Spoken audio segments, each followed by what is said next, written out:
Pak Ketua, kalau kita lihat Pak Ketua menjadi terpilih sebagai Ketua Basnas Provinsi itu sejak tahun 2020 kan? Iya, 2020, 2025.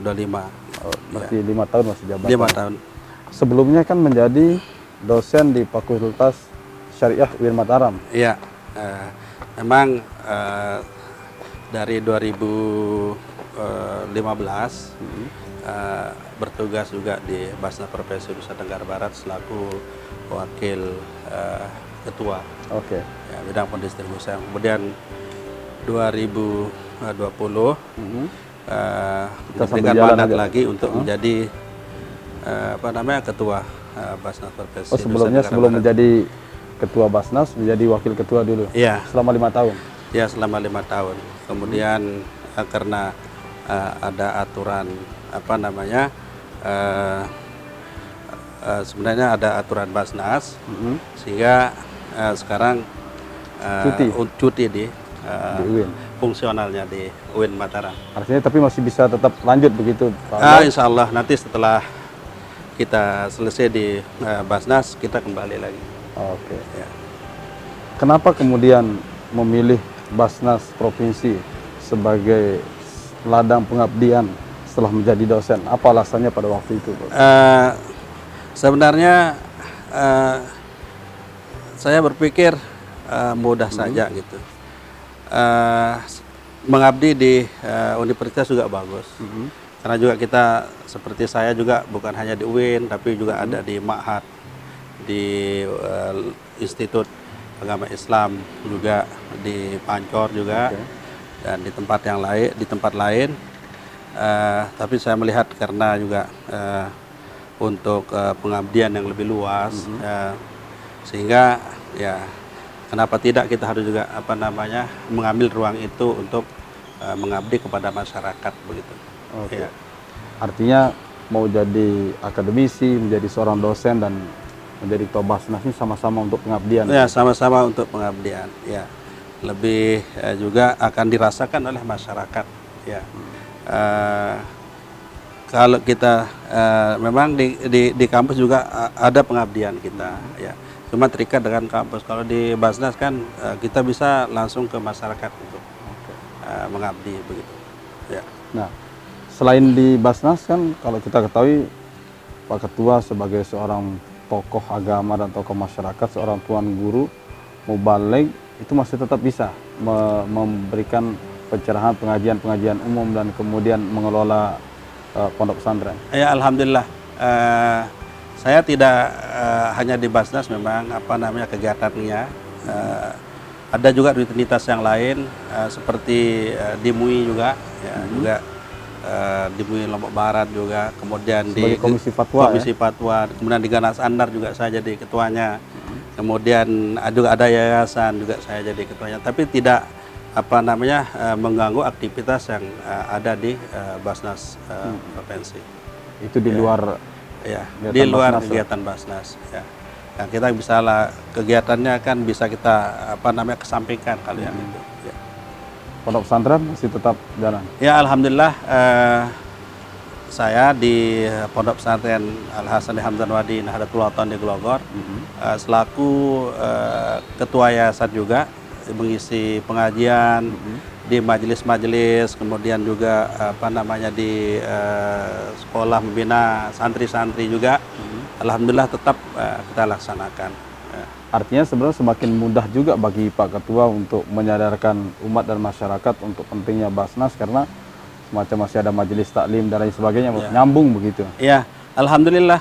Ya, jadi melalui majelis-majelis yang yang saya bimbing, kemudian saya datangi gitu juga. Di sela-sela itu juga kami juga mensosialisasikan pentingnya bagaimana peran Basnas ini untuk masyarakat. Ya. Bagaimana masyarakat juga harus berzakat, bagaimana juga dia harus menyalurkan zakatnya melalui lembaga-lembaga resmi. Itu juga saya secara pribadi juga menyampaikan kepada masyarakat melalui majelis, tapi sekalipun tidak secara resmi. Begitu. Ya. Pak Ketua, mungkin banyak yang tidak mengetahui Pak Ketua Basnas ini kalau kita lihat kan lihat yang tampilan sekarang sebagai seorang dokter, apa yang membentuk karakter Pak Ketua seperti sekarang ini menjadi seorang tuan guru? Apakah dari orang tua dulu memang menyekolahkan dari kecil sudah mondok, kemudian pendidikan tingginya seperti apa? Ya, ya alhamdulillah juga saya sampaikan tentu ini semua adalah berkat ya kesungguhan dalam belajar. Mulai dari sekolah di tingkat ibtidaiyah, aliyah, sanawiyah, aliyah, kemudian Pondok terus. ya mondok terus sampai juga pernah masuk juga di ma'had sampai lanjut ke jenjang kuliah di universitas di Kairo di Mesir. Itu S1, S1, S2 dan S3-nya di Kairo, ya, Mesir. Di Kairo Mesir. Ya, ini adalah berkat apa namanya kesungguhan dan doa orang tua, guru dan semua pihak begitu. Kalau sanawiyah aliyahnya di Saya sanawiyah ibtidaiyah, sanawiyah aliyahnya itu di Gelogor, di Pondok Pesantren Hamzah Wadi Gelogor. Kemudian juga sanawiyahnya, kemudian aliyahnya di Darun Nahdlatain, Pondok Pesantren Darun Nahdlatain Nahdlatul Watan di Pancor. Kemudian juga sempat masuk Ma'had Darul Quran wal Hadis, nyantri selama 2 tahun. Kemudian juga pernah masuk IAIH 1 tahun. Oh, pernah kuliah di IAIH? Pernah juga kuliah di IAIH Nahdlatul Watan di Pancor. Kemudian ada minat untuk belajar ke Kairo, ke Mesir. Saya masuk di Fakultas Syariah wal Qanun di Mesir, selesai S1, kemudian juga setelah itu saya melanjutkan S2. Alhamdulillah Allah mentakdirkan saya bisa masuk di S2.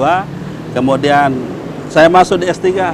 Alhamdulillah juga Allah mentakdirkan saya bisa selesai di S3 di fakultas yang sama kemudian di jurusan yang sama, di konsentrasi fikih dan usul fikih. Fikih dan usul fikih di Mesir. Di Tidak Mesir. banyak itu orang bisa sampai doktor di Mesir itu, Pak.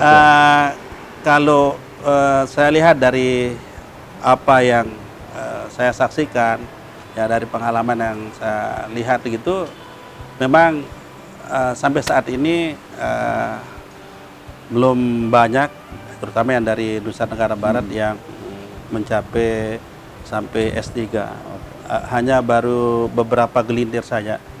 Saat itu waktu saya masih di Kairo hanya mungkin saya dengan TGB, ya, Dr. Kiai Haji Muhammad Zainul Majdi, Tuan Guru Bajang. Beliau di Usuluddin. Kemudian ada namanya juga Dr. Syahabuddin dari Fakultas Usuluddin. Kemudian ada juga Dr. Zainal Abidin Hajim, itu di Fakultas Bahasa Arab. Saya di Fakultas Syariah sendirian. Sampai sekarang belum ada yang mengganti saya, itu jadi generasi penerus untuk menyelesaikan S3 di Fakultas Syariah wal Qanun di Universitas Al-Azhar di Mesir. Sampai sekarang belum ada yang bisa lulus sampai S3-nya. Belum ada yang menjadi generasi penerus. Generasi penerus ya. Selesai S1 pulang, atau ada yang S2 pulang gitu. Tapi belum ada yang Sampai S3. sampai S3. Berat atau susah, sulit atau seperti sebenarnya kalau kita nikmati mudah dia. Ya, kita nikmati saja gitu. Karena tidak ada suatu di dunia ini yang tidak ada tantangan, tidak ada ujian. Semua pasti ada yang berat, ada yang sulit, tapi ada juga yang ringannya. Karena antara sulit dengan mudah itu beriringan. Selalu kan? beriringan ya. Ya, inna ma'al usri yusran gitu kan. Tapi memang selalu ada susah dulu baru ada mudah itu. Nah, saya ketika belajar di Universitas Al-Azhar di Kairo itu merasakan ya bagaimana cobaan lah dalam belajar. Ya, susahnya, sulitnya, apalagi latar belakang kita kan mondok di pondok pesantren yang tidak memang kita ditempa atau dibina untuk menghafal Al-Quran saat itu. Kemudian datang ke Universitas Al-Azhar harus menghafal Al-Quran. Nah, kalau dulu kan tidak seperti sekarang, lembaga tahfiz Al-Quran banyak. Kalau zaman kita dulu tahun 90-an itu masih langka. Dan hanya kita konsentrasi belajar agama saja. Tapi alhamdulillah ya jadi berkat ya ketekunan, ya kerajinan, semangat, itu yang semua yang susah itu menjadi kata mudah. kuncinya begitu. Semangat. Jadi harus semangat. Ya, semangat dan ketekunan. Ya. Jadi kalau ada semangat, ketekunan dalam belajar, insya Allah yang susah itu akan jadi mudah. Ya. Memang kata orang momok kalau kita belajar di Mesir itu. Bahkan model saya itu tidak ada yang mempercayai kalau saya selesai di Universitas Al-Azhar di Mesir. Tidak ada yang mempercayai kok ini bisa gitu. Tapi Sampai kan S3 lagi. sampai S3. Tapi kan ini kan kita serahkan kepada Allah setelah berikhtiar. Ya, jadi seperti kata ulama itu wa kullu amrin bil qada'i wal qadar wa kullu maqdurin fama anhu mafar. Setiap sesuatu itu sedang kadar. Jadi kita jalani saja gitu. Kita berikhtiar, Allah yang menentukan. Oke. Nah, alhamdulillah ya sekalipun mungkin tidak ada yang menyangka, tapi Allah Maha menyangka bahwa Dan Maha kita tahu bisa gitu Maha ya. tahu bisa selesai di Universitas Al-Azhar di Mesir. Pak Ketua, sampai sekarang tentu kita lihat Pak Ketua meskipun bukan pensiun ya, cuti dari sebagai akademisi tapi tetap produktif. Masih bisa menulis buku juga saya lihat ini. Ya. Nah, perlu kita lihat bukunya ini. Sudah ada di bawah bukunya. Oke. Memang ada buku saya juga yang saya Yang ini? ya cetak Oh, ya. Nanti Tafsir ini lengkap ayat-ayat seputar zakat. tentang zakat ini apa namanya ada nulis bersama sama Tuan Guru Munajib Khalid. Oke. Dan ada buku juga yang saya cetak tentang Tarjih Al-Maqasidi, perspektif maqasid dalam hukum keluarga, itu dalam proses percetakan. Oke. Dan juga saya menulis di jurnal Jurnal Ulumuna yang yang masih Sinta 2 belum ke Scopus. Kalau yang Scopus itu sudah internasional itu. Oke. Baru kita ke taraf profesor. Oke. Nah, karena sekarang karena kegiatan dan tugas yang begitu banyak sehingga kita berupayalah nanti. Mungkin ini bisa diperlihatkan Iya. Pak Ketua ini. Ya, ini ini tafsir ada lengkap. buku namanya Tafsir Lengkap Ayat-ayat Seputar Zakat, Infak dan Sedekah. Ya, ini apa Berarti namanya? isinya memang tentang Ini ayat-ayat. ayat-ayat ini kajian, istilahnya ini kajian tafsir tematik. Jadi ayat-ayat yang diambil dari Al-Qur'an khusus berkaitan tentang infak, zakat, infak dan sedekah. Kemudian dijelaskan ya bagaimana zakat, manfaat zakat, pentingnya zakat, perintah zakat dan seterusnya. Itu dielaborasi di dalam buku itu. Ya, mudah-mudahan nanti ada manfaatnya. Iya, bisa di. Berarti setelah nulis buku, nulis di jurnal, memang ada niat untuk guru besar, profesor. Semua orang berniat untuk GB itu, guru besar. Saya merasa untuk meraih guru besar itu kalau kita sungguh-sungguh tidak ada yang sulit. Tidak ada yang sulit. Karena kalau kita lihat persyaratannya, yang penting kita konsentrasi saja, ya, konsentrasi terhadap fokus pada tugas itu, insya Allah bisa. Mungkin nanti ke depan setelah kita kembali ke kampus, insya Allah kita akan lanjutkan. Oke.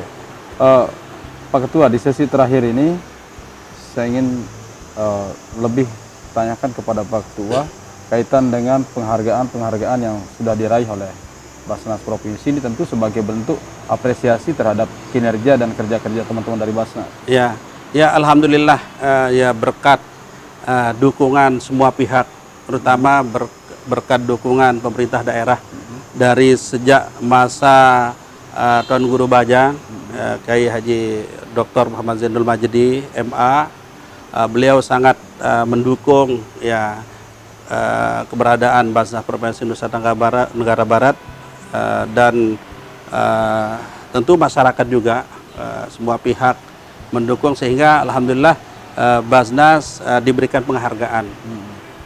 penghargaan oleh pusat, Basnas Pusat dalam bidang pengelolaan tahun 2015. Dalam bidang pengelolaan Basnas terbaik di Indonesia tahun 2015. Kemudian Pak Ketua masih jadi wakil ketua. Wakil ketua ya. Ya, wakil ketua. Ya, wakil ketua bidang pendistribusian. Oke. Kemudian tahun 2017 Dan 2017 alhamdulillah Basnas Provinsi juga terbaik dalam bidang pengumpulan. Oke. Alhamdulillah. Berturut-turut tuh jadi yang terbaik. Ya, terbaik ya. Kemudian 2018 ya, Basnas terbaik dalam bidang pendistribusian. Oke. Ya. Kemudian 2019 Basnas terbaik dalam pendayagunaan. Oh. Jadi Yang terakhir nih. ya, jadi semua itu sudah diraih sama Basnas. Ya. Semua. Kalau pengumpulan dulu dari 2015 yang kita kumpulkan itu apa namanya 4 ke 6, 6 ke 8, itu kan 8 miliar. Oke. Sampai sekarang sebenarnya 28 kalau kemarin. bisa NTB terus dapat NTB. Karena pengumpulan meningkat terus. Ya. Ya. Sekarang dari 2019 misalnya yang terkumpul 26 menjadi 28 kan, 8,5. semestinya harus dapat penghargaan karena Ada tingkat peningkatan pengumpulannya terus. terus-menerus, ya, jadi stabil. Begitu juga pendistribusian. Pendistribusian tidak pernah ada ya dana yang tersisa. Oh. Ya, dana tersisa, jadi semua didistribusikan. Ya, alhamdulillah juga andaikan Basnas juga bisa dapat lagi, bisa akan dapat lagi. Karena memang penghargaan ini sebagai bentuk apresiasi terhadap kepada kinerja, lembaga, kinerja lembaga. Basnas bisa borong lagi itu. Cuman kan saya berpikir mustahil lah. Masa Basnas terus yang dapat gitu kan, kasih yang lain gitu kan Basnas sebagai yang lain, penyemangat ya. Alhamdulillah semua itu Basnas sudah dapat. Bahkan juga gubernur yang mendukung pengelolaan zakat di tingkat nasional itu TGB juga mendapatkan penghargaan. Masa juga Pak Gub, Pak Dr. Zulkifli Mansah, juga beliau juga mendapat penghargaan. Tapi kemarin yang menerima penghargaan itu Pak Ibu Wagub, Dr. Hajah Rohmi Jalilah. Di samping itu adalah kinerja teman-teman dari Basnas, itu juga bagian dari apa namanya, peran serta dari para muzaki kita ini, Ya, Pak Ketua, betul. yang mempercayakan Basnas sebagai salah satu lembaga untuk mengelola dana umat. Ya, betul. Memang tidak terlepas dari peran muzaki juga yang berkontribusi untuk menyalurkan zakatnya, infak dan sedekahnya melalui Basnas Provinsi Nusa Tenggara Barat. Tentu ini apa namanya, berkat ya, apa namanya, trust, kepercayaan yang diberikan kepada Basnas Provinsi Nusa Tenggara Barat. Maka oleh karena itu tentu saya selaku Ketua Basnas Provinsi Nusa Tenggara Barat juga secara khusus menyampaikan ya terima kasih yang sebesar-besarnya atas dukungan, apresiasi semua pihak, ya, terutama para muzaki yang telah mengeluarkan zakatnya melalui Basnas Provinsi Nusa Tenggara Barat. Semoga amal baiknya diterima oleh Allah Subhanahu wa taala. Amin. Rezekinya melimpah ruah. Mudah-mudahan juga mendapatkan umur yang panjang, dikuatkan keimanan dan ketauhidan oleh Allah Subhanahu wa taala. Dan imbauan kami juga kepada masyarakat, ya, bagaimana masyarakat yang punya kelebihan dan memang punya kewajiban untuk berzakat, silakan Basnas Provinsi Nusa Tenggara Barat siap untuk menyalurkan zakat Bapak Ibu yang sudah berkewajiban membayar zakat atau mau berimpak atau bersedekah, ya, silakan melalui Basnas Provinsi Nusa Tenggara Barat. Nanti bisa dibuka website, kalau misalnya tidak bisa langsung ke kantor Basnas, bisa dibuka website Basnas Provinsi Nusa Tenggara Barat. Atau ada juga Facebooknya, juga ada Instagramnya Basnas Provinsi. Kami juga menyampaikan berita-berita tentang Basnas terkait program pengumpulan, pendistribusian, kemudian juga pendayagunaan zakat secara transparan, akuntabel dan bertanggung jawab juga kami publikasikan, ya, melalui apa namanya media, media offline, online, melalui koran juga kita apa namanya publikasikan program-program Basnas, sehingga nampak ada kepercayaan ya masyarakat terhadap Basnas Provinsi Nusa Tenggara Barat. Baik, terima kasih Pak Ketua atas waktunya. Baik, Jadi saya terima tidak kasih perbincangan sama. kami bersama Ketua Basnas Provinsi Nusa Tenggara Barat, Dr. Tuan Guru Haji Muhammad Said Ghazali MA.